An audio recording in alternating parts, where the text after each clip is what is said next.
On this week's show, discussing the reality of adoption with Nichole Carter from ICWSAT. In this week's news, beating burnout, private planes, design for disassembly, and more.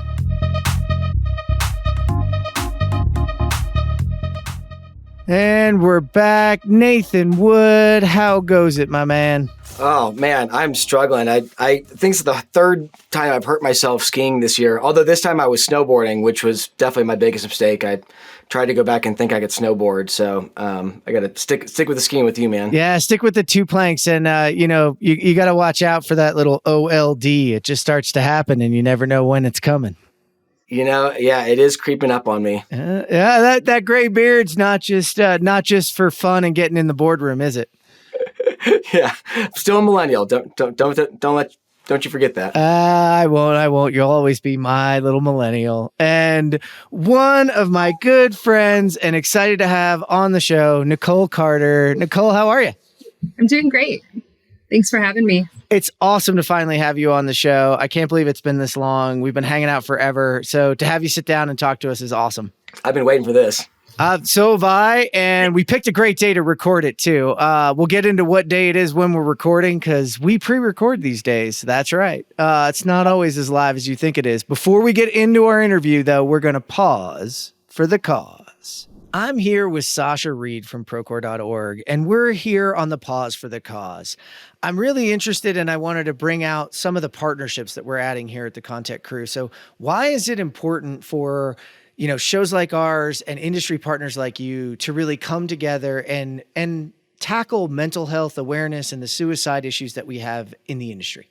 It's a great question. And I think the thing to keep in mind is whenever you're talking about something as substantial as suicide awareness and as alarming as to statistics around construction being the second highest rates of suicide in industry, we'd be fooling ourselves if we thought that this was a one-player fix, meaning that it just takes one silver bullet or one easy button to solve this challenge.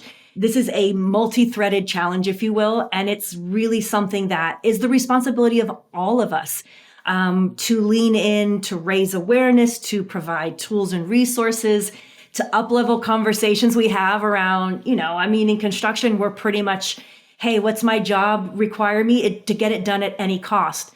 Well, we now see what the outcome of that is. So I think it's important that we partner together to really have a unified voice around why mental health awareness is important, why it matters, and how we can frankly do better as an industry. It takes each of us leaning in to really create that. I think you're absolutely right. And that's why we're changing the name of the cause for the show for the Pause for the Cause so that we can really go after and we're not leaving preventconstructionsuicide.com and Cal Beyer. Cal started us on this awareness path. And, to me, it's like, we've been looking at the symptoms for so long. It's time to look at the source of the problem itself. And so that's what we're going to be doing here at the Pause for the Cause. You never know who's going to show up. If you're listening in and you have resources and you want to bring it to us, bring it to us. This is a free partnership.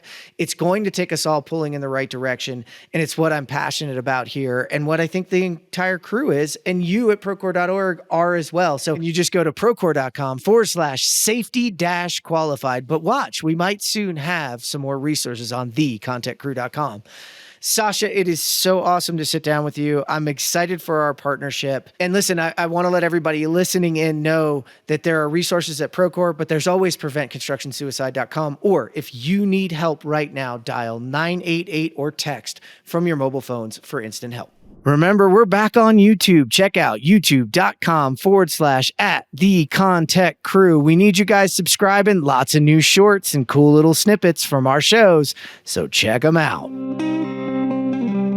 I'm here with Robert Shear, VP of Strategy and Business Development for OpenSpace. Robert, tell us a little bit about what is OpenSpace. OpenSpace is a 360 job site capture, review, and tracking tool. Think of it as an up-to-the-minute Google Street View of your project that people can view anywhere, anytime.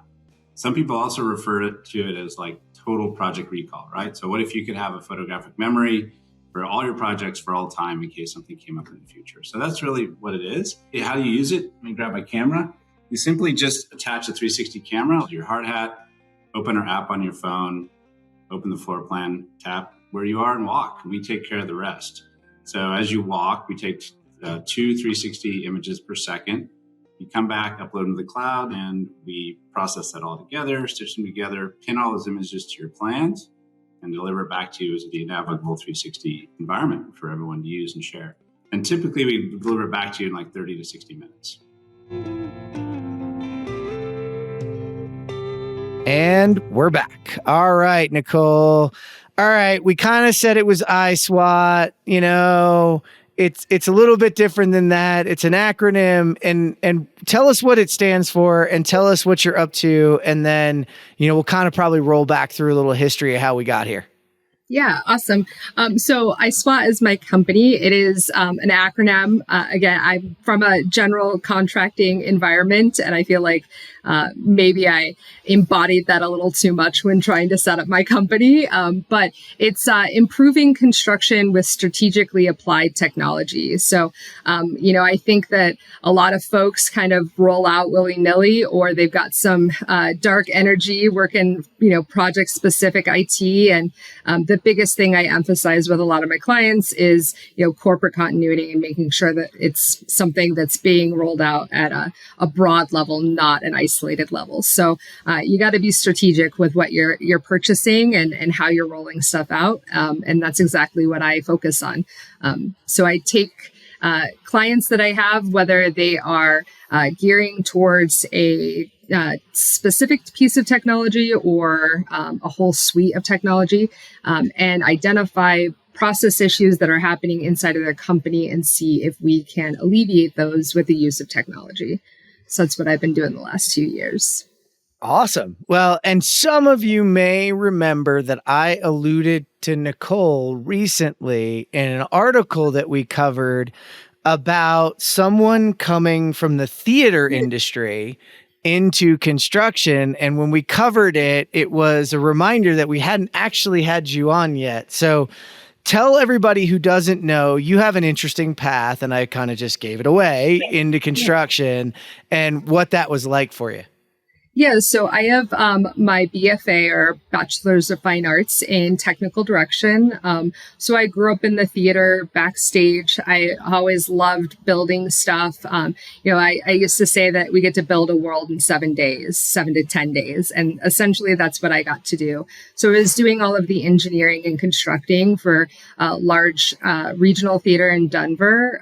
Basically had my dream job right out of college, but the recession hit right after that. And I had a lot of time off. So we went from having 9 months of work to having about 6 months of work to having about 2 months of work to build the entire season. So the other remaining part of the year, I was basically unemployed. So I had to get a real job. And one of the guys that I was doing some side work for a steel company said, "Hey, I will pay for you to, you know, go out to this job site in the middle of nowhere, Arizona, and help me set the steel."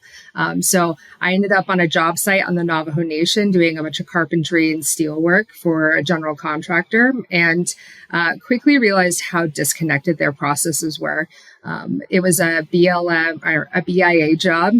So there was a lot of influences and a lot of approval that we had to, you know, get any RFI or change management had to go through like 7 layers of approval. And I had to send hard copies to a bunch of locations across the country. And it was painful because it took forever to get anything done. You know, we were stagnating on site because we couldn't get stuff approved from national level and even a federal level. So one day I was complaining about how inefficient this company's processes were, and just happened to have the head of ops in the general contractor head of ops in the trailer at the time that I was kind of frustrated about the situation. And he basically, after a couple of weeks of interacting with him, said, "If you think, you know, we're so screwed up, come fix us. Like, come work directly for me and fix this stuff for me." So I ended up working directly for him for about 7 years at a general contractor and taking their processes from very archaic, very paper-based to fully digitized. And that was kind of my path into the construction world. Yeah, that classic, oh, you think you can do better? And then doing Come work better, for me. which is Yeah. Well, and fun ConTech Crew history, because correct me if I'm wrong, Nichole, I believe you won the trip to Audest University that allowed you to come out to Yeah. Vegas. That is where, yeah, we got connected. Yeah, tell us Yeah. about that Yeah. for That those was that are a history buffs here. total game changer, honestly, because I think, I had been dabbling in this space without even knowing I was dabbling in this space. I was fixing processes. Like that was the whole intent of my role. So I initially started with, closeout items. And then we started expanding to the fact that like, well, we need a better way to manage stuff from day one, So I started building a Dropbox with like workflows associated and all this stuff. And it was still very disconnected. And so started listening to ConTech Trio and really, I just caught on. I mean, I think that a lot of that stuff, it resonated with me with what they were talking about at the time. And I feel still like it was kind of like the outliers, like we were the nerds in the room. So I hit them up on Twitter and really tried to force my way into getting a free ticket to Autodesk because I don't think at the time my boss would have seen the ROI of actually sending me. But I cannot tell you that that was a total shift in what I was doing because it validated what we were trying to accomplish and allowed me to really picture it at a scalable level to take them from, managing 110 million to about 400 million before I left. And I don't think we could have done that without some of the technology that was implemented by myself and the manager at the time. That's a great history story. I love that we were the outliers. And a lot of us, I mean, I was a Trio listener and came onto the show and then became a part of the show. So, and we are no longer the outliers, which I find interesting is that we are now I don't know if you call us the insiders, the old school. We're almost at the old school. It's been, I definitely feel construction is like dog years. Yeah, construction's like dog years. It goes so much faster that we're already OG. We went from outliers to OG, right? Very quickly. OG of construction tech is I don't know. That's almost like an oxymoron, right? Right. I often am walking around conferences and when people walk up to me and they know who the hell I am, but I have no clue who they are. I think it just validates the fact that maybe I've been one of the loudest in the room, but I definitely have had a presence to kind of, especially in the Procore realm, push a lot of stuff out. And again, be an advocate for the end users, which kind of validates that maybe I am one of the old school ones, I feel like. But and talk a little bit about that. So you had that experience and then you left that general contractor and now on your own, out on your own, like we talked about before, and Procore and your experiences with that had a lot to do with it. Yeah. So I made moves to go to another general contractor locally in Denver after my first general contractor was with them about a year and made even another jump to a larger general contractor in Salt Lake City. And I felt like I was making moves that were benefiting my professional development more than anything. But really, again, I've always kind of been a purveyor for the end user. That's how I got started. I was a frustrated end user that felt disconnected and isolated on a job site. And at the end of the day, like my core is that if we're not making their process and their lives better, I'm really not doing my job. So I positioned myself at the last general contractor that I had a full-time position for. I felt like I was really working for the right people and it was the right time. And they were ready for a huge transition in their use of technology. And then COVID hit. I think as much as we all like to say, we prioritize rolling out Zoom instead of really pushing field process management and easing burdens for them because we were all just trying to stay afloat and making sure everyone was safe. So I think that as much as I appreciate the effort that they put into, supporting the staff at the time, I still felt like they were really kind of holding themselves back. I think that that's been an issue that I've had with all of the companies I've worked directly for, like as a full-time employee, was that, the lone nut that comes in and kind of, messes up what archaic processes are being managed, you have to, you have to walk that line very softly, or like, it's really easy to piss people off, right? And I found that if I'm on the outside as a consultant, I can prescribe or suggest a best practice or means and methods, or a path forward with deployment.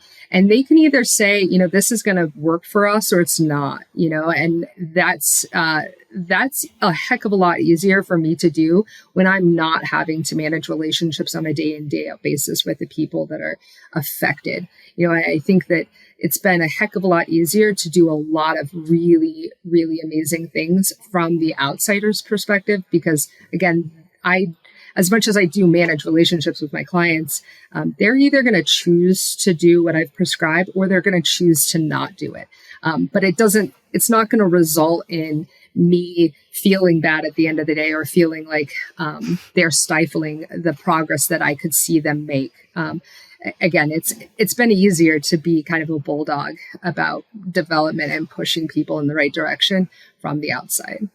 That's an interesting path too, because we do hear that a lot. And I never really associated it with the day-to-day relationship strain that a construction technologist, so to speak, in your position of implementation and being a part of the organization has to juggle, right? You have a client relationship, but that client relationship is sort of up here. It's not down at that level where that is your coworker as well. You're a client, and you have this person and the organization to be held responsible to.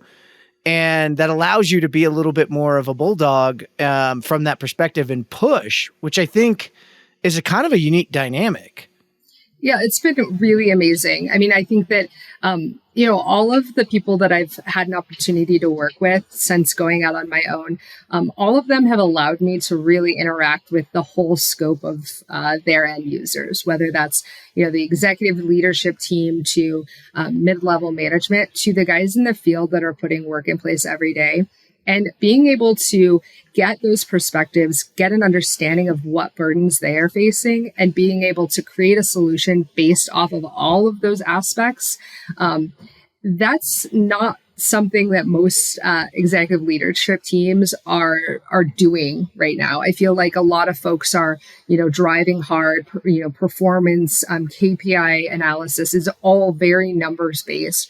And the nice part about this is that I get to take a deep dive in what's going on in their organization and really attempt to, find best practices that really help everyone, that really are of value to everyone. And I think bringing those discussions back to the ELT is either welcomed or is welcomed in a few weeks, right? I've had a couple of really interesting meetings with ELTs where the dynamics were really off, honestly. And, they were not really looking at hearing the opinions of like some of the lower level folks. And, some of them actually came at me with really some frustrating comments about the fact that they weren't really even interested in understanding those woes. And not 5 weeks, 6 weeks later, they called me back after I thought they had kind of kicked me aside and said, okay, we're ready now. We understand where you're coming from. It wasn't my delivery. It was that they were not ready to hear what I was bringing to the table.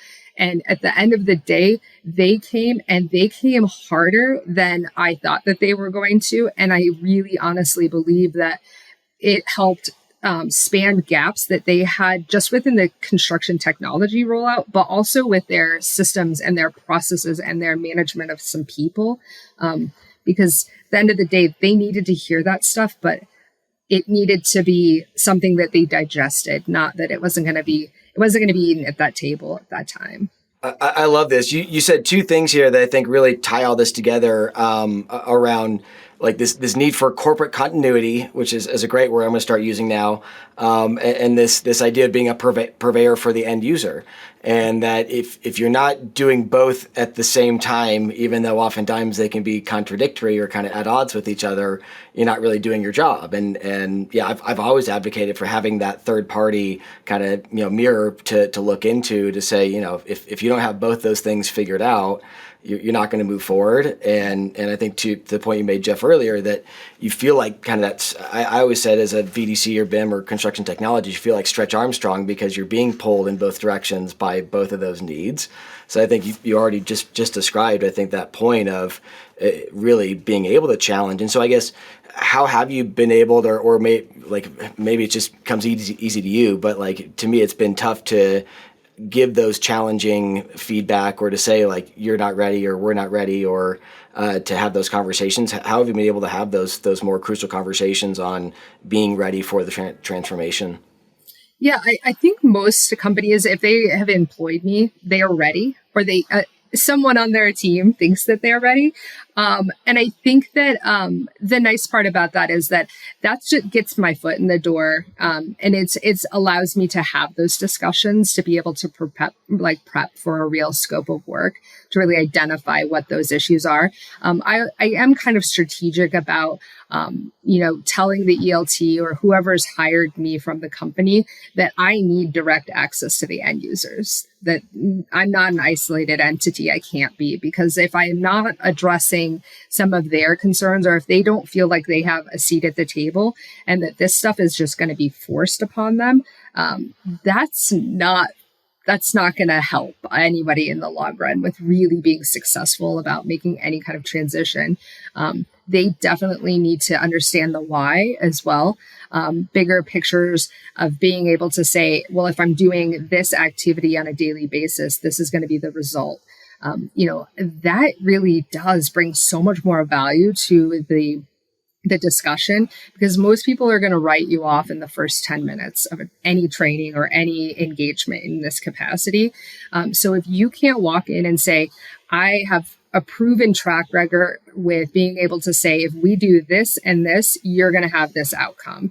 And realistically, it's really easy to prove at this point with the amount of data that we have in these systems that I'm helping roll out, that it's really easy to show them the results. And then it's just, okay, how do we get there? And realistically, it means that there's participating factors and a leader that's really plugging that and pushing that from the end user.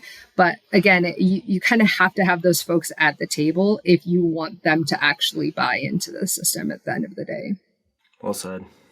I'm wondering too. So I completely agree with you. Like that's the secret sauce and that needs to be applied. But I know you've learned a lot along the way, and you've gone beyond just doing, regular implementations, and you've really, latched on to a few. I saw you present on this at the AGCIT forum on, AI, and some of it's, I know AI is like a big deal now, but you are on the forefront of like actual usable AI, for what we do. So what are some of the surprises there? What are some of the things you've learned that have opened you up to, kind of layering or stacking technology? Yeah. I mean, I think, I had a superintendent tell me once, like, if you make my life difficult, I'm going to cut corners and do stupid shit. And, I mean, it's true. It's 100. I think it's true in any industry, but especially in construction, I think that's just a valid point. All of this stuff that we've pushed on quality management and safety management, it can be overwhelming for most folks that have been hired to be amazing builders and amazing logistic managers and, scheduling, all of these facets. They're so multi-talented, some of these superintendents on site, because they really are managing so many aspects of the construction process. But the nuances and the reporting that we have plugged or required of all of these folks, that needs to be easy, because all of the time that they spend doing all of that, they aren't spending time putting work in place or managing the work that is being put in place. So anything that can ease those burdens, you talked about AI and Nifty I've been plugging for, 5 years now. I adore the fact that these folks have identified that these nuanced activities like JHAs, they're super important. We know they're important, but do they need to take 45 minutes? No, they shouldn't need to take that. They should be documented. They should be accessible. We should be able to update them throughout the day. We should be able to do safety orientations from a QR code scan. We should be able to process near misses with a QR code. All of these things should be easy. And I back any technology that is going to make those small tasks that sometimes can add up and take a third of your day and kick them over to something that is, again, adaptable. It's incredibly user-friendly, and it's connected to your source of truth or your ops platform and funneling that data back. I can't speak enough to the fact that I'm super excited to see where this development comes. I'm looking at other pieces of technology that are relying on AI that literally allow somebody in the field to walk up to a location and scan it and see all active pallet information from approved RFIs that are associated with that location, approved submittals of products that are going to be installed that have maintenance information connected to these things. Again, the opportunities are endless with the technology, and the fact that it's easing the accessibility for the end users to grab that information and build better from day one or make safety management easier. It's been pretty amazing to see how much movement we've seen in that realm already.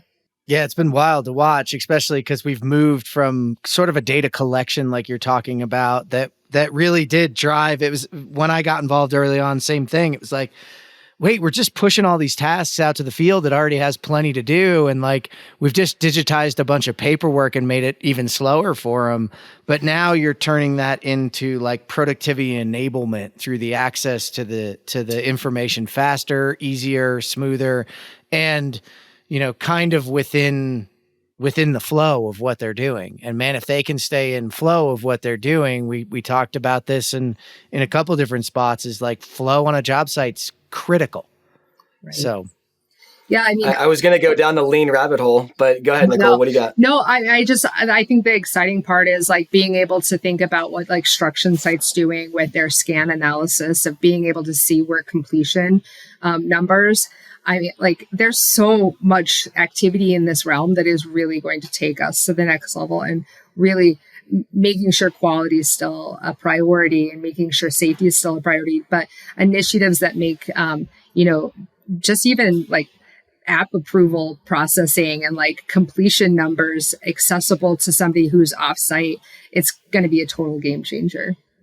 Yeah, you hit quality and safety, and I want to touch on that. Like, there's this misnomer that, this is at the expense of those things. And yeah, maybe if they've got their heads down and they have to fill out forms and do those kind of things, it is. But if it's in flow, then the best thing you've got is you've got heads up, eyes on. That brings out quality and safety. You can spot things, see things. The AI is not always going to be perfect. Plus, even if the AI catches that somebody's not tied off correctly, or they're, put themselves near an underground or a hazard of some sort, it can't yell yet fast enough. Right. And a seasoned foreman and superintendent with their eyes up can, and so can the rest of the job site. Yeah. I mean, I still walk onto job sites all the time where I'm watching the superintendent scan in JHA forms, and I'm just like, this is something where, we're trying to capture how many field folks are actually on the job site at any given time. I mean, the majority of like mid-level or lower level, like, cost-wise projects, they are still so reliant on all of this stuff being manual that, there has to be some easing of that burden. And I'm really excited to see that some of the technology is really kind of helping streamline that. One thing I will say needs to stay handwritten is the pre-test plan, like that kind of that thought process, because that's that whole, as you say, being a steward for the field, like does the purpose of the form meet the intended benefit? If it's like about looking at safety for your surroundings, like, you know, the data that you get from that is probably less important than it is to actually just go through that thought process. For sure. And so a lot of times, yeah, like really thinking about the typical standard quality or safety documentation we've always had, and like how does that change in the digital age, I think is a process we can continually go through. Yeah, and I think, again, the first thing I do when I hear that there's been an incident on site is pull the JHAs or the AHAs that have happened for that day and see if those hazards were even identified. You know, how did we get to this spot where this was even an issue? You know, I pull like announcement logs that show that there was no hot work permit ever presented. So how would we have even known that that even was supposed to happen? All of this stuff can be digitized. And honestly, I can do it from the field. I don't have to walk back to the trailer to fill this out. I don't have to then go to each of the foremen to let them know what's happening. I can do it on my app. I can send it out to the entire the geofence foreman section and say, hey, this is what's happening. We're going to be on guard for the next half hour.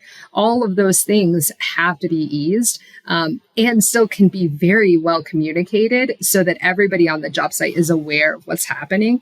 But again, I think that if we do kind of move forward with some of these items, the benefit is being able to do real analysis on the back end of why incidents occur or why quality control failures happen.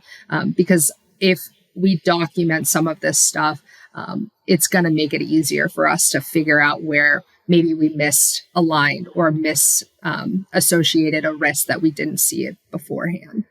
Yeah, in the process, we're trying to call that, or I'm hearing that called going from defense to offense. And, God! Really taking it's proactive. We're so reactive in our industry. 100% reactive. It is heartbreaking to see that that's where, and at what cost? Money, typically, a lot of time, typically. Those are things that are quantifiable and very important. But when it comes down to stuff like safety, you can't bring somebody back if you're, have a fail, right? Like that's just not going to happen. So again, I think that being proactive is always the best thing. That's why I love like QR codes that allow us to do near miss reporting or issues reporting for safety failures that don't have the name associated. If they want to do it anonymously, all they have to do is opt for anonymity. But man, some of those ones are the most detailed incidents or near miss reports that I see.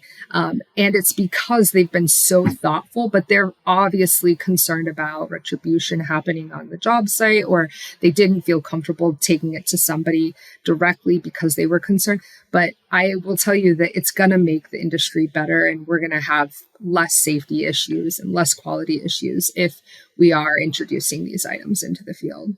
Yeah. And I mean, even that less nefarious is even like if I've got to fill out something for a near miss, I've got to get the paperwork or the document, or like we all know if the more friction you create between us and doing a task that's not going to be measured, then it's not going to happen. So it's got far less opportunity to happen. Now in safety, we have to hope that, but this is a way to speed that up and reduce that friction and take us. The other thing about us psychologically speaking is even if you take out just safety, just being worried all the time and being fearful and on the defense, like physiologically messes with you and puts you into a stressed area all the time. And that causes burnout. Some of the other things we'll talk about, I saw in the news, and it's just, we have to, if we want to sustain the work that we have, the people that we have, and we want to be more inclusive down the road and get more people from more industries over, we got to take that into account. Because if we go on offense, then your body chemistry changes too. Like you're getting to the job site every day, excited, pushing forward, and already have thought through the things, and you're gutting out and you're getting into flow state and you're getting into those states of moving things around. And yeah, we'll always have a problem or two. It's not like any life that you plan out doesn't have that, but at least you're not always in that fear state. And that I think can help with the mental health aspects. It can help with a lot of the things that we have. And that's where I think technology goes way underappreciated in its overall impact on an organization and an organization's culture and experience. And I'm wondering, especially given you've had this, and now that we've put it in that framework, like what are some of the examples you've seen of that down the road with your clients? I tend to start the topic discussion, especially when it comes to end user engagement, as asset management. They are the best and most highly regarded asset at the company. I don't care if you've got cranes on site. I don't care if you've got, a huge machinery, whatever it is. It really comes back to the fact that the best assets in the company are the people that are actually putting work in place, that are really driving home what you guys are there to do as a mission. And if they aren't feeling valued, if they're not being heard, if their process improvement suggestions aren't being taken into account for, you're doing a disservice to your company and to the end goal of what you guys are doing, because people can find jobs elsewhere, right? I mean, at the end of the day, I think that there's a crux there. I also feel like there are folks that have become really comfortable in our industry of being the lifer at a company, and I think that some of those folks are actually holding people back pretty hard. I think that that's, I guess, a good part of where I get to come in, because I get to say, I think that we need to probably take this person off of this process improvement or this technology rollout, because realistically they are the burden, or they are the blocker at this point. And I feel like there is both sides of that coin, but if you have a suggestion box sitting on your counter in the cafeteria and you're not actually reading and fully grasping what those suggestions are, again, you're doing yourself a disservice. Most of that is going to be technology related, because that's where those efficiencies are found. And if you're not considering those as some of the best advancements that your company can make to have a real impact, you need to really pivot and really start thinking about what they're actually saying. Yeah, I'm going to let you pivot in here, Nathan, in a second, but I'm going to say you're not wrong on the job switching. I mean, we need a net 500,000 or more on top of what we would normally need as an industry of people. So that means there's a surplus of positions available. So, and if you have that suggestion box out and you're not reading it, first thing is take down the suggestion box. Or second thing is maybe start reading. And if you've got people leaving and you're wondering why, a suggestion box of some sort might be a good idea, because honestly, you might be the problem. And own it. Like, if you have a suggestion box, you should be posting those suggestions for everyone in the company to see.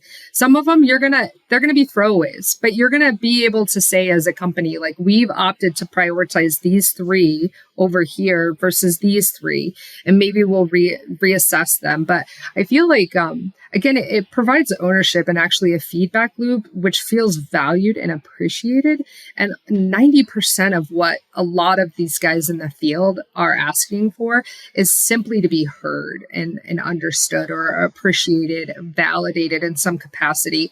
So again, I really encourage people to actually incentivize actually providing suggestions or process improvement items, because they don't need to figure out how they're going to achieve that. They just need to provide the suggestion. That's what these technologists are going to be best served to come in and kind of help support those ideas.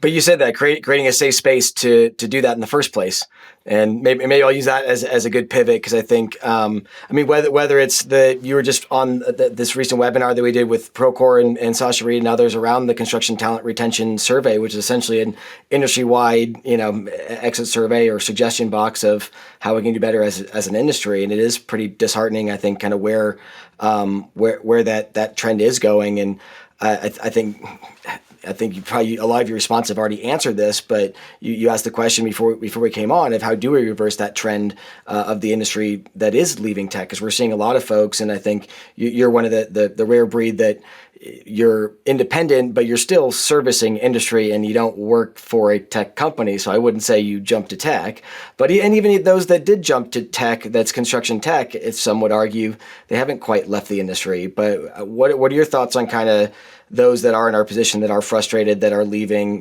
Should they be leaving? Should they be speaking up more? What's your stance on it? Yeah, I don't think it's them that needs to be.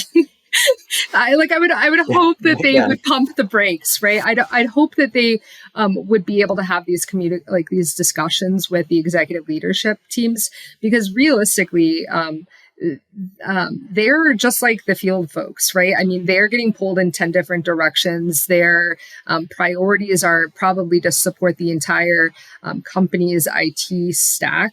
Most of the times, these guys have so many coals or pans in the fire. And I feel like the reality is that you have to have a leadership team that's willing to make the investment in the technology. But you also have to have a leadership team willing to hold people accountable and say, hey, we are actually going to deploy this and make this a part of our company's, foundation of how we're going to operate. Most of that is very hard to do if you are managing a tech stack, right? Like, you can't be the purveyor and the manager at the same time. You really have to have people that are from an ops level really peddling the good word and holding people accountable. I would just hope that, because I have seen a ton of really, really good people leave the construction space because they did not feel validated or did not feel worthy of or wanting to put up the good fight anymore, because they were, facing so many obstacles inside. For every company that's holding themselves back with the deployment of tech, I'm seeing 10 others say, this is the way we're going, and this is where we're putting our money, and we're seeing that investment. So I would definitely say find a company that's willing to put the investment, both in you professionally and in the tech in general, and in the leadership to support that deployment. Because there really are a ton of companies out there, like mom and pop shops, that are saying, okay, I'm going to do this. It's a percentage, but I'm going to hopefully see an ROI. And those folks are seeing growth in numbers that I've never seen before, ever. And a lot of that, they even attribute to foundational changes within their deployment of technology and their understanding of the numbers and the transparency that they provide. So I would hope that people would stick it out, but I would also hope that obviously executive level management teams are actually starting to really think about the fact that they need to provide support not only in dollars and cents to IT budgets, but also to really, structuring the organization around the support and the deployment of these tools. Yeah, I think this is the year that construction technologists move to more like operational excellence positions, operationally focused, and I think we here at the crew, thanks to good old Todd Wynn from with Rogers O'Brien, coined the construction technologist, and I think we did a service to the industry that at some point is now becoming a glass ceiling that we have to break through. So I've been socializing that idea that it's time for that to turn into an operational, really an operationally focused role, because it's got much more of an impact across. I just feel like, a lot of people try to put them in the bubble under an IT manager typically. And I would say that the support of having somebody outside of the IT realm and actually under that operational excellence or working directly for the ops manager, CIO.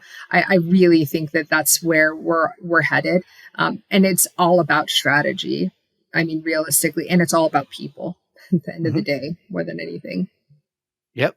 And technology is part of operations now, and it will be for the foreseeable future. If you're one of those companies that's not one of the 10 that's adopting it, you're just slowly becoming irrelevant and you won't be around in a while. So, because we used to remember when it was 1 in 10 that was doing it, and now it's 10 to 1, and eventually, the one won't exist. So that, at least that's my opinion. Now, Nathan, I want, because we're getting near there, but I want you to pivot because we're recording on a pretty cool day.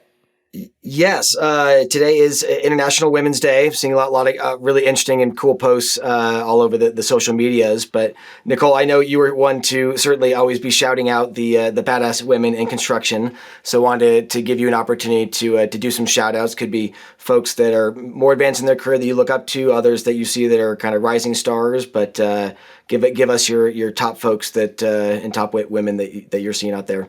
Yeah, I mean, Tanis with Trillium is she's the best. I mean, I want to be her when I grow up. I'm pretty sure that I'm only like 5.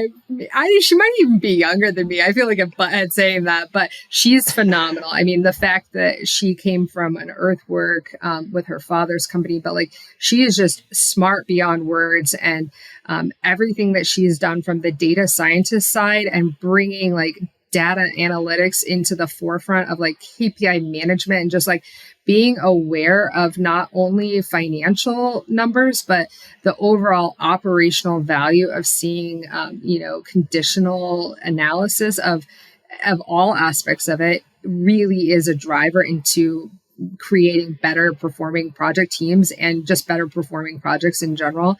I mean, she is amazing. So I definitely idolize her.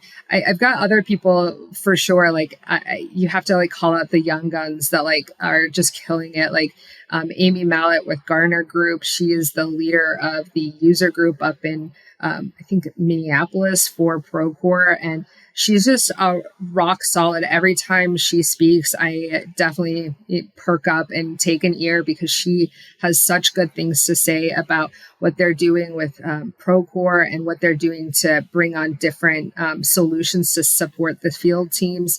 And you're seeing Gartner just everywhere. I'm like blowing up because of this advancement. So I have to say that people that have that kind of energy at her young age are people that I definitely get behind and try to support in any capacity because she's just absolutely killing it. Sasha Reed, obviously, she's the OG. I mean, she's just been such an advocate for females and for minorities and for just everyone, just making the construction industry better. It's not even about inclusion anymore for her. I think it's just let's make people healthier and more aware of the benefits that come with the industry and really celebrating the industry and highlighting the wins that happen every day, but also really advocating for all of us as well. I mean, she's just amazing. So yeah, there's so many other people that I could definitely name.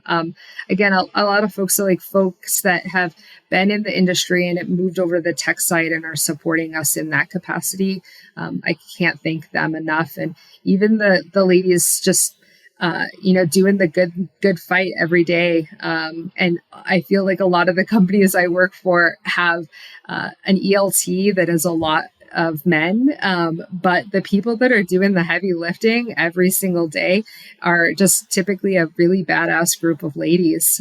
So I just really love being able to support them in any capacity that I can. We love you going through that. I mean, Sasha is the OG and has actually, I feel like she's like the future evolution of where we'll all be. Like she's always in the future, and we're always just hopeful we can catch up. Obviously, I love it that, Tanis, she's, one of the crew co-hosts here and has been a fantastic addition to my entire career. So I agree with you there on just so many levels and operationally breaking down barriers to going from where she has to where she is. It's amazing. Amy's new. So Amy, I reached out to you. So hopefully, we get to learn more about you. Check your LinkedIn. I did. Check your LinkedIn, Amy. It's there. Hopefully you've already seen it before this comes out, because this isn't going to come out for a little while. One though that we talked about ahead of time that I'm going to remind you of is Sarah Ornelius, and she's over at ESUB now. And I'm just giving you that reminder on air. Yeah, no, again, one of those like badass chicks that was working for a general. She was just absolutely killing in her career. Yeah, I think she was an APM for a couple of years, and really felt like she would be better served if she was working with industry professionals from the tech side.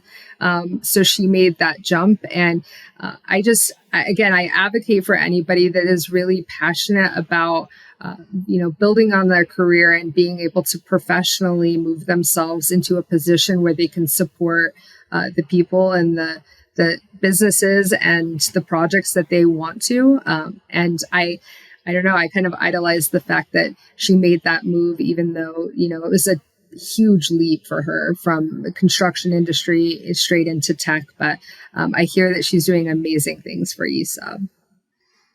She is, and I'm in touch with her once in a while there. So it was really cool to see you talk about that. I'm going to throw one of my own out, is Alexine Gordon Stewart, that has been around for a long time and has done a ton on the tech side for advancement, because it's something that unfortunately the two industries share. Is this need to overcome some of that and celebrate, but also, be honest, it's not all sunshine and roses. Like, we're celebrating these women for the fight that they fight. Sometimes we should really worry that they don't have to fight the fight that they fight. I think I said that way too many times there, but made sense. Yeah. But that's another one, just from my perspective. And there's a ton. And if we forgot you, don't worry, we haven't forgot you. Well, and I will throw one in there since you threw one in there. Lillian Maganis is always talking and shouting or talking up you, Nichole, and how much of a badass you are. And she's one of the great ones that has gone from industry to technology and then back to industry now at DPR. And so again, it's not all for nothing. There are shining examples of what we can and should be doing. But yeah, shout out to her as well. I will say that I walked into a GC in California a couple of months ago and was poking through their area to find some coffee and sugar. And I turned around and found a board where they were doing leveling on salary analysis. And it was like everybody's salary was on a board in the lunchroom. And it was like basically an analysis of, how long they'd been there and, positions that they held and where they're at in the salary range. And it was like cost transparency on salary. I was a little struck, actually. I was kind of like taken back because I didn't realize that was something that was even happening in our industry. But the fact that like you could easily see that everybody was on a very level playing ground, it was just so powerful and really exciting to see that a lot of the organization, I think over 60% of the organization was women. And I don't know if that's a reason for the salary transparency, but I'm just super excited that that's happening in our industry, even if it is an isolated incident. I hope that we can push forward with that. Hey, like we said with technology, it was 1 in 10. Now it's 10 in 1. So You found the 1 in 10, and let's move it to 10 in 1. That's where we can then really look back and say, this is great, and that's part of this process too, right? Part of the process is bringing out the shadow and putting the light on it and saying, we're going to talk about it. So if any of you that were listening in are on that list and want to come on and haven't been on, you reach out, because, that's also part of this process, right? Is telling the stories. And for that, Nichole, thank you for coming on and for all that you've done for us. On my list of badasses, you're up there, really close to the top of them, because you've taught me a ton along the way, and we've had some great back and forth, and it's been, that's a lot of fun, right? It's been awesome to have you on. We always ask something like this near the end of like, what are you looking forward to? Like, what through Nichole's lens of the future is the thing that you're really focused on? And it could be anything. God, what the heck? I don't know. No, I'm all about the chase. I mean, I not the chase. I mean, I really, I'm all about making the industry better. And if I can do that for one person in the field, I've done a good thing for the day. And that's really the energy that I bring, hopefully every day to any interaction I have with any of my clients, is that I really am gearing towards the industry being just all around easier for folks to just get their job accomplished and it not be so nuanced and so painful some days.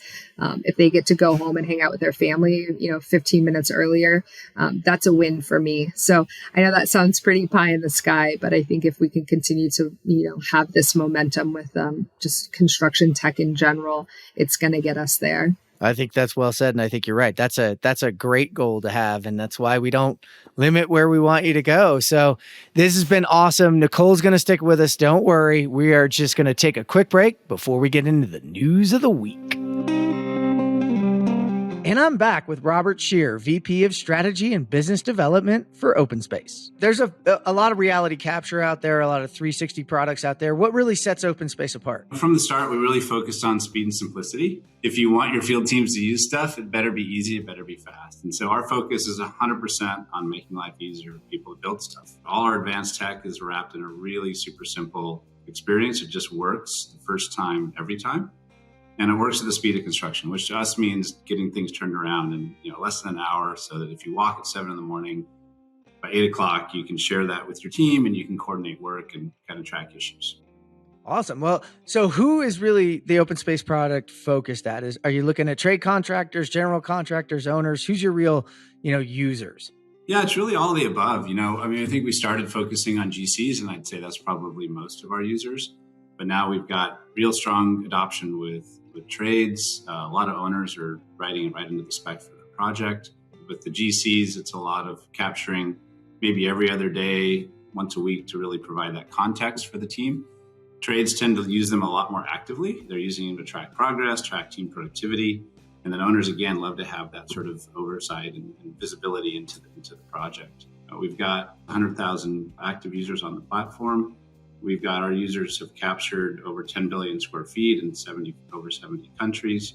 And more of our customers are moving from using OpenSpace on 1 or 2 projects to really using it across their whole project portfolio. That's awesome. Where can they learn more about OpenSpace? Yeah, I'd point them to 2 places. One is openspace.ai. Check it out, look around. If you want to learn more, there's request a demo buttons all over the place. Click that. The other one is we're going to be at a ton of trade shows and conferences, both sort of national ones like AU and Groundbreak, but also regional ones. So if you go to openspace.ai/events and see a calendar and, stop by and say hi. All right, Nathan Wood, what do you got for us this week? I got a couple fun ones. I was listening to NPR on the way home, and they were mentioning, so this was national news, that one Montana-based firm told the Minneapolis Fed that it's been hiring a private jet to fly construction workers to where they're needed. So this labor shortage we continue to talk about has gotten to the point where it's now cheaper to fly Nichole, I have to get your thoughts on this. Yeah. How is that possible? Remote areas, high cost of work. it's got to work somewhere, right? Construction's expensive. Are these PM? This is labor. These are installers, or? Again, it's. I have to imagine if it's a private jet. Well, they're probably charting an entire jet with a whole crew, right? Would be my guess, and they're kind of coming out like to the week and coming back, or. Yeah, I guess we'll have to find out more. It was partially reported in this larger Fed beige book. So again, back to your whole point of what information do we have even coming in? I'm sure it was limited information coming in, but it certainly made the national news that certainly getting folks to the right place to work is very expensive and hard to do. So this is the number here, just so you guys can digest this for a second. A recent Minneapolis area job fair with more than 20 employers and hundreds of job openings attracted only 20 people. A Montana construction firm has found it economical to rent a jet to fly workers into one of its plants to fill operational needs. hiring local employees would be our first choice, but we had to adjust because we could not staff that way.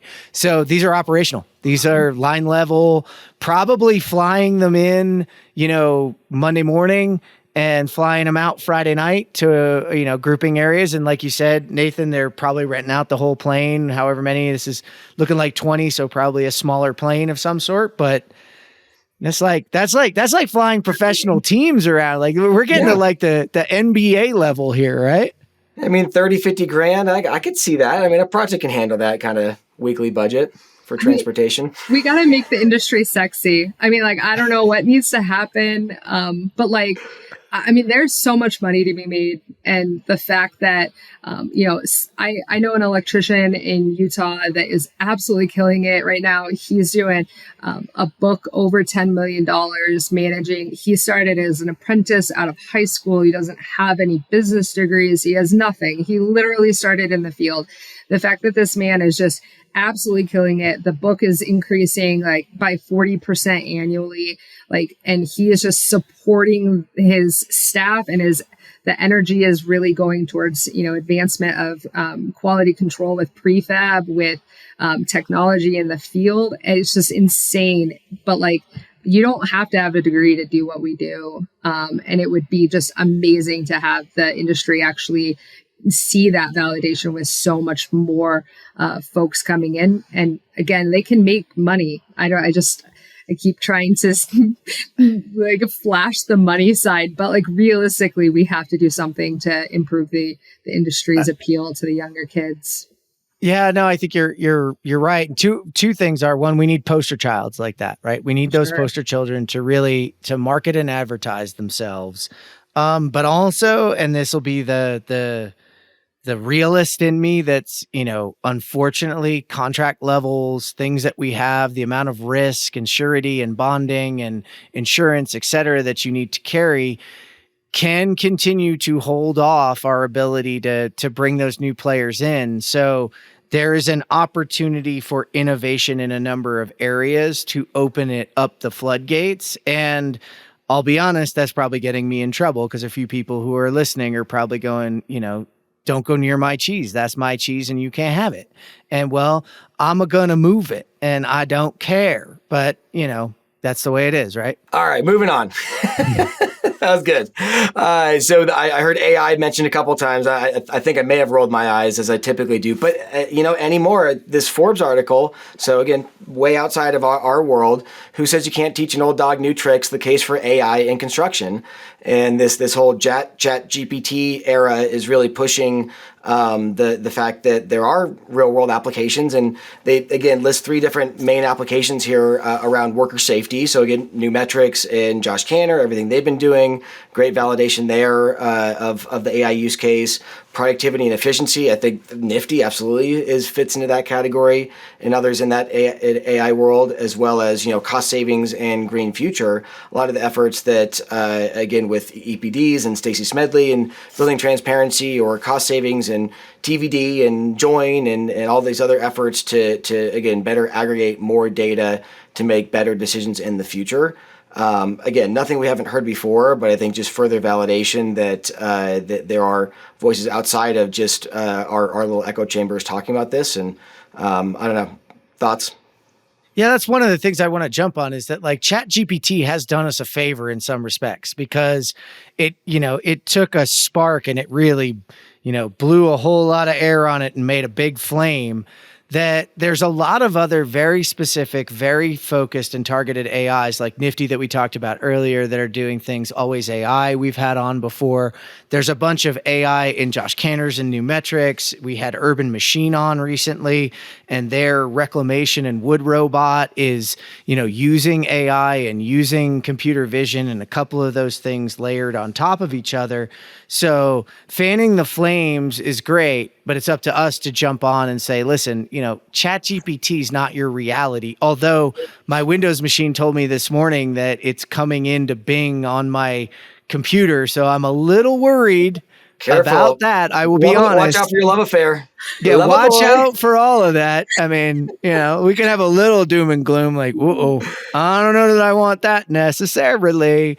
But there are a number of places where, AI can really impact. Although and I will stick to, I did this with Tanis a while back, is that 2023 is the year that AI really blows up once in construction. Somebody somewhere, I don't know that they'll talk about it, is going to double down on a bet, and it's going to be AI garbage in, because AI is only as good as the data you give it and the parameters that you feed it. So I still feel like this is going to be a year, kind of like the year of ransomware. This will be the year of the big AI failure in construction, and just hopefully we're not climbing that hill for 10 more years. Maybe we're only climbing it for a few more months. I don't know. Nichole, you've heard a lot about this going around. What are your thoughts? I mean, I don't know. Again, as you said, like, what garbage in, garbage out, and realistically, it's going to sway a whole lot of different numbers. I think that's. I really hope that it's not a failure. But at the end of the day, I think that we've got to reassess exactly what parameters we're actually, applying to some of these apps for, collecting that information and how it's being used to safety monitor or do other activities. Again, I think that there's a whole lot of room for failure, especially because it has kind of been the wild, wild west. So I'm hoping that it doesn't deter anybody from actually considering deploying it on, their company level or on a project level, because I do see a whole lot of benefit from it. I would argue it's our moral imperative to prevent those that would do the garbage in, garbage out, to not let that happen whenever we do talk about technology, as you've done so well. So as much as it appears to be doom and gloom, really it's just, hey, we're trying to keep you safe here, like digitally safe.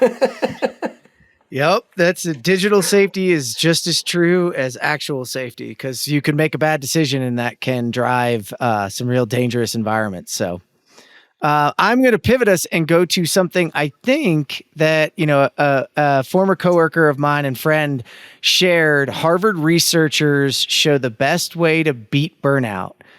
It's even better than a vacation. And that is a sabbatical. So this is really interesting. So this came from Inc.com. It's all about actually taking a sabbatical versus just taking time off. And you can look at it. We've got, the Great Resignation, all the different things that you see going on out there, and companies really struggling to hang on to people, and all the different verticals.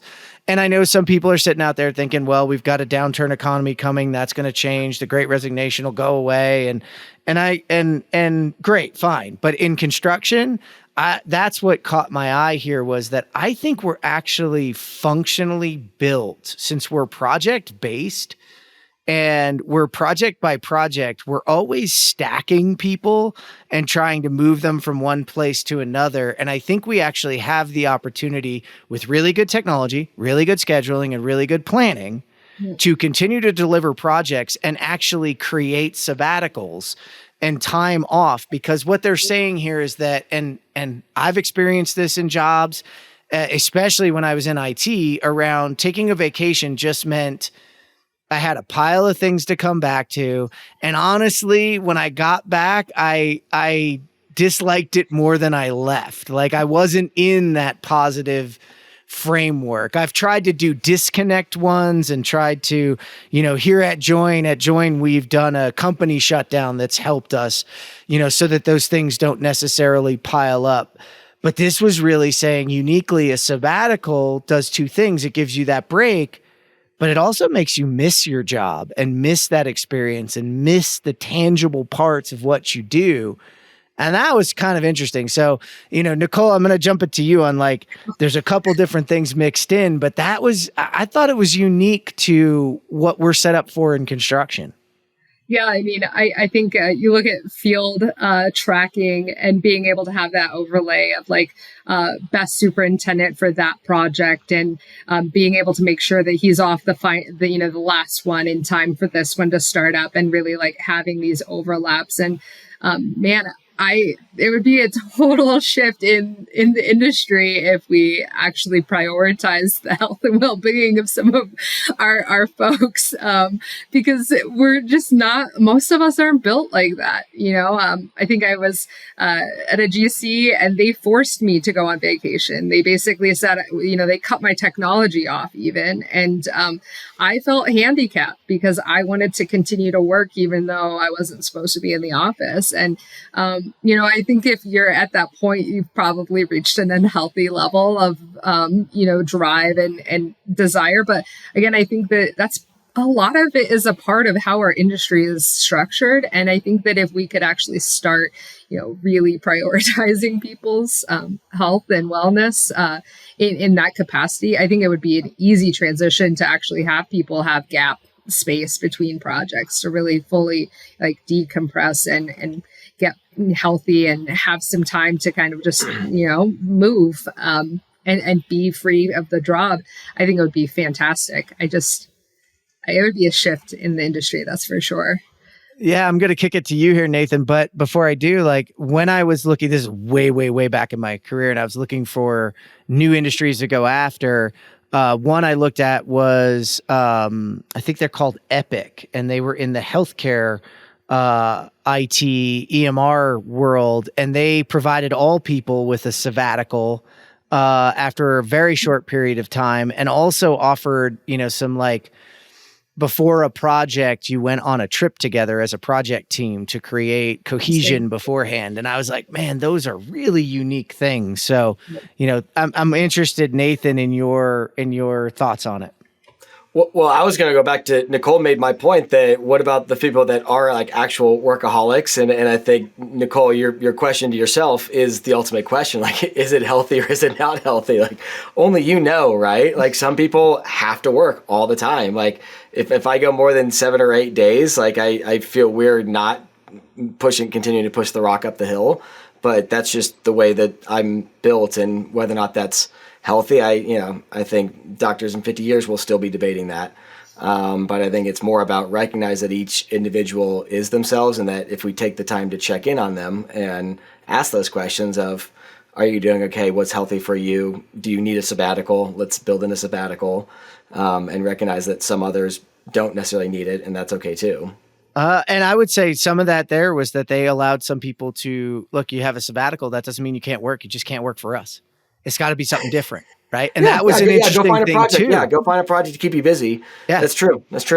Go do a 4D scheduling and planning, or go do something else for some other company, and have a whole new group of people that frustrate you. So when you get back, you realize you really like this group that frustrates you. That's amazing. I definitely have to double down on the fact that some of the best teams that I've ever worked with, we had like hunting outings that we did before we did the job site work, and like the bonding that we had, and the fact that like we could fall back on those relationships that were built outside of the job site. Man, it was amazing because I could actually like go and know that I wasn't hurting anybody's feelings if I was talking candidly about an issue that I was having.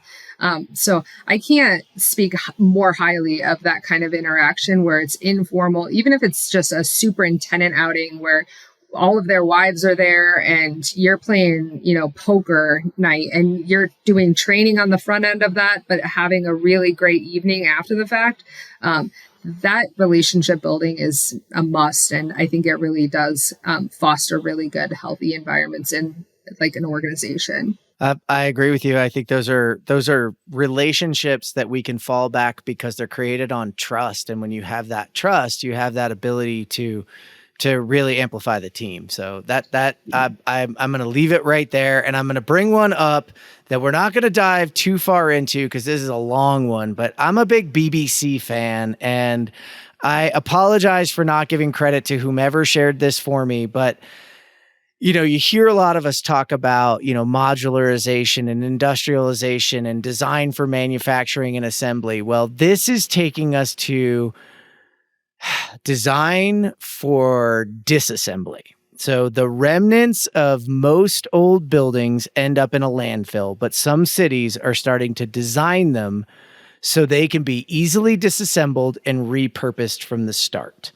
So everybody knows we're one of the largest, greenhouse gas emissions industries that exist, and we have a lot of things we need to do. But some of the things that don't come in are the waste created when we're taking down buildings and building new ones, and those aren't reusable in many respects. There's groups like Urban Machine that we talked about earlier that are trying to reclaim a lot of that wood because, it is a renewable resource, but not at the quality that it is.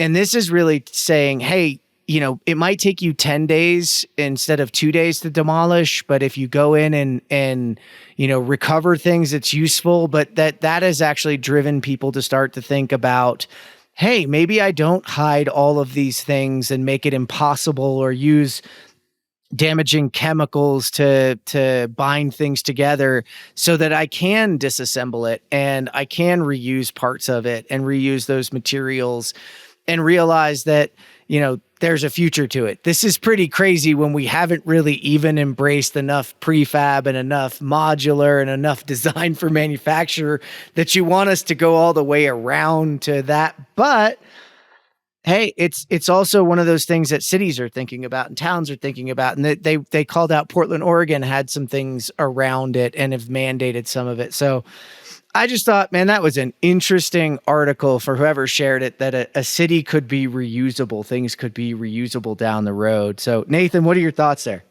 Well, I'm looking at this one, the Moffett Field Base in California, that, again, I've done a lot of seismic work, and that's the difference between facilities that are not kind of mission critical, the hospitals that I worked on hospital work where you can't get away with it breaking and then putting it back together 30 days later. Like, it has to stand up. But in all these other office buildings, like, that's an interesting way of designing for a way that allows it to break, but break in a way that you can rebuild pretty quickly. Because, people being out for a couple weeks or whatever it takes to redo the foundation is a lot easier than rebuilding the whole thing. So, it's very ingenious stuff that I think is a long time coming. I mean, Nichole, you're out in the field. You're fighting the forefront fight, but this is one of those long-term ones. What are your thoughts on it? Man, it's so pie in the sky. I love it. I mean, I love the concept. I don't know who's paying for it. I mean, we can't even get our owners and our developers to pay for the basics, let alone stuff to think about how we're disassembling the product at the end of the day. I would love to see more long-term planning and more solutions, and more jurisdictions be the driver of some of those requirements. If we really are going to be really focused on sustainability in the long run. But again, I think that some of that is going to have to be a mandate over a choice being made, because the bottom line typically is going to be the cheapest cost for most developers, owners, I feel like. I somewhat agree, but I also will go to a Nathan here. Show me how I'm measured, and I'll show you how I act, which I always get wrong. I know he's gonna correct me in a second. Close enough. It's close enough.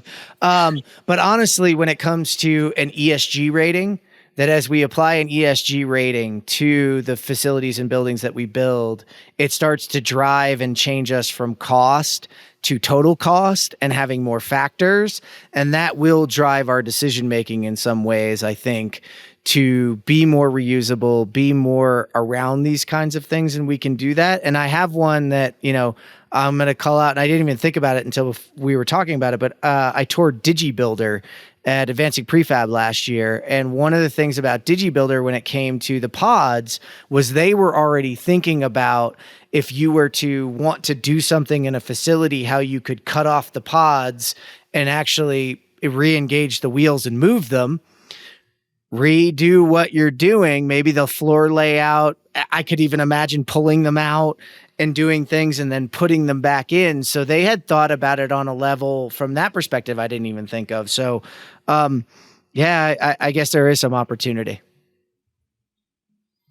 Well, on that one, we're going to call it a day. And this has been awesome. It's been a long time coming, like we said earlier, but it really delivered, Nichole. Sometimes, it's like fine wine. We had to let this one marinate for a while, and this bottle was really ready to open up and have a drink. So thanks for coming on the show.